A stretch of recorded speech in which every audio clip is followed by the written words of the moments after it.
어쩜 이렇게 시간이 안 가는지 정말 버스 안에서 고인 이불 속에서 고인 고인은 언제나 너에게 고인 Indonesia merupakan bangsa yang memiliki sejarah yang begitu panjang, mulai dari masa penjajahan, kerajaan sampai kemerdekaan.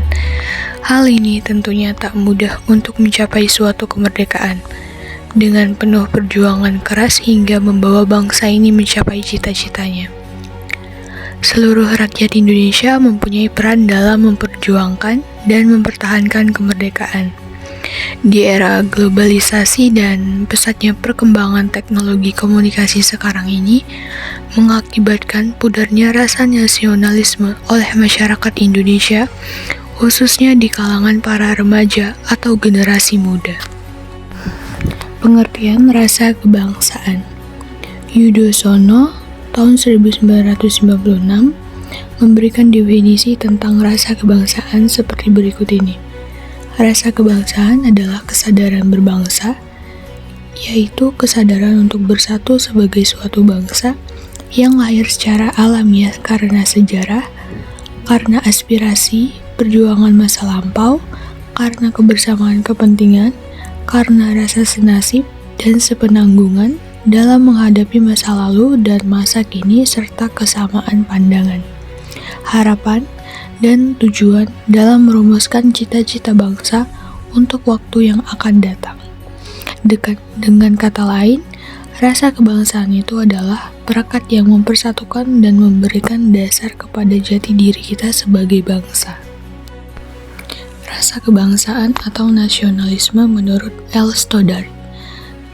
Kebangsaan adalah suatu kepercayaan yang dimiliki oleh sebagian terbesar individu di mana mereka menyatakan rasa kebangsaan sebagai perasaan memiliki secara bersama di dalam suatu bangsa.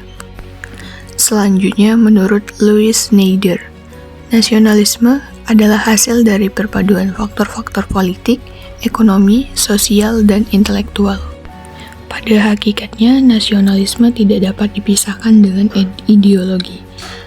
Nasionalisme selalu mengandung aspek kognitif yang menunjukkan adanya pengetahuan atau pengertian akan suatu situasi atau fenomena sosial, politik, dan budaya bangsanya.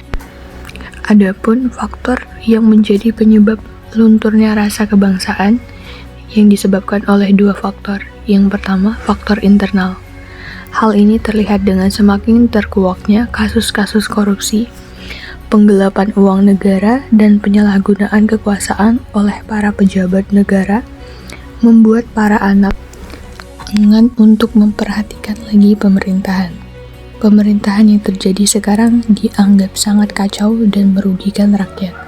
Oleh karena itu, para anak semakin muak hingga akhirnya mereka merasa tidak bangga hidup di tanah airnya sendiri.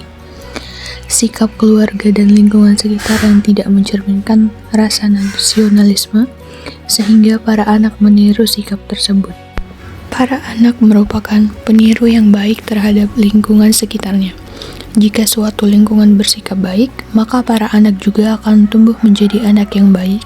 Namun, jika mereka tumbuh dalam lingkungan yang kurang baik, mereka juga akan tumbuh menjadi anak yang kurang baik. Tertinggalnya Indonesia dengan negara-negara lain dalam segala aspek kehidupan membuat para anak tidak bangga lagi menjadi bangsa Indonesia. Mereka justru bangga menjadi bagian dari negara lain, misalnya merasa bangga ketika menggunakan produk luar negeri. Faktor yang kedua adalah faktor eksternal. Cepatnya arus globalisasi yang berimbas pada moral anak. Mereka lebih memilih kebudayaan negara lain dibandingkan dengan kebudayaannya sendiri. Sebagai contohnya, para anak lebih memilih memakai pakaian-pakaian minim yang mencerminkan budaya barat dibandingkan memakai batik atau baju yang sopan yang mencerminkan budaya bangsa Indonesia. Selanjutnya, ada bentuk-bentuk penanaman nilai-nilai kebangsaan. Yang pertama, pengajian di lingkungan sekolah atau masyarakat. Pengajian kitab adalah proses belajar mengajar, yaitu antara guru sebagai pengajar dan anak siswa dengan menggunakan kitab suci untuk memberikan pengetahuan agama kepada siswa atau anak-anak yang ada di masyarakat. Yang kedua, diskusi bersama.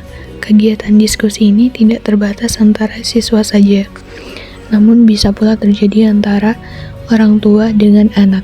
Seluruh peserta diskusi bisa saling bertukar pendapat atau bahkan saling memberikan saran dan kritik yang berguna bagi perkembangan ilmunya. Yang ketiga, kerja bakti bersama di lingkungan sekolah atau masyarakat.